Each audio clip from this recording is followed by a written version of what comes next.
Hi everybody, it's me, Jason. I'm a real estate agent in Los Angeles. I wanted to talk about wealth and the perception of wealth. So I have an interesting story. I have a friend that I grew up with, and his family had a home in a part of town that was perceived not to be very bad or dangerous, but just to be like a less desired part of town. Their family was definitely not perceived to be poor, but the dad had a working class job, just a very normal person job and nothing fancy. He was maybe an electrician or a plumber or something like that. He worked for the city. One thing that was really cool that I found out about them was that their family owned an apartment building, and these were the only friends or family members that I knew of that own apartment buildings. Now, a lot of people in our inner circle talked it down, and they mentioned that the apartment building that they owned was in not such great shape, and it was in not such great part of town. Now, flash forward 25 years, the house in the not such great area has been completely paid off, okay?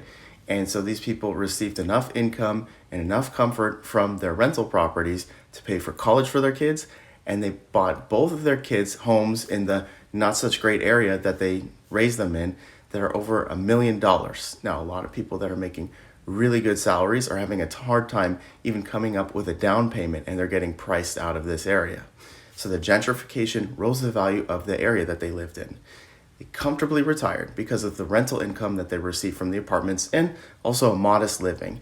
They comfortably paid for their kids' college, and they comfortably bought their kids homes. And the apartment building, the tenants currently, so that area got gentrified too. And it's very pricey now. And the tenants that they currently have are earning more money. They have a higher salary than they ever did. Now, think of that. These guys who were living in an area that was perceived to be low value, and they had a job that was not very high ranking or whatever you call it, like an electrician, they have tenants that earn much more money on their salary than they ever could have.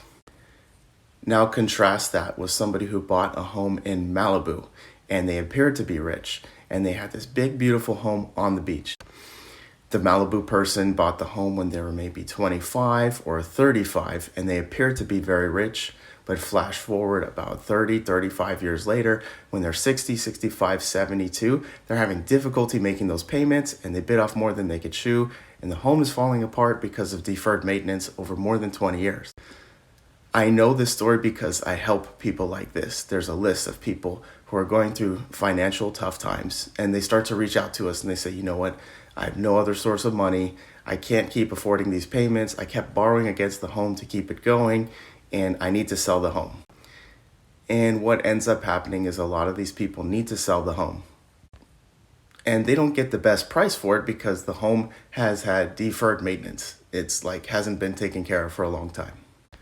So now the question is, which would you prefer? Would you prefer to live in an area that's thought of as like not such a great part of town, but you own multiple assets, and by the time you're 62, maybe 65, you're completely comfortable because your home payment is completely paid off. You have more than enough money to just retire comfortably and not work if you choose to.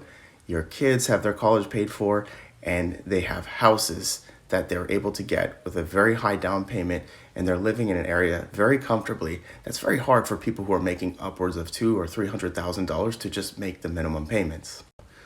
Or would you rather be the person who had that big, beautiful mansion and they bit off more than they could chew, and they're having a really difficult time and the time of like 62 or 65 years old, when you should be relaxing, going on vacations, or at least spending time with kids, grandkids, and just taking more time for yourself?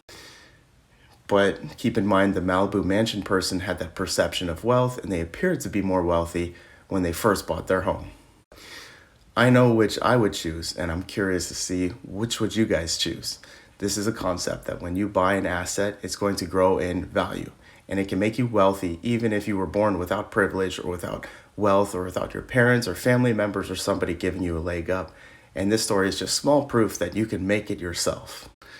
Or would you rather just buy liabilities? That big mansion was a liability, and the person definitely could have bought multiple small homes and rented them out and grown their wealth over time and lived more comfortably, especially at a vulnerable older age when people tend to have more medical problems and higher medical expenses too.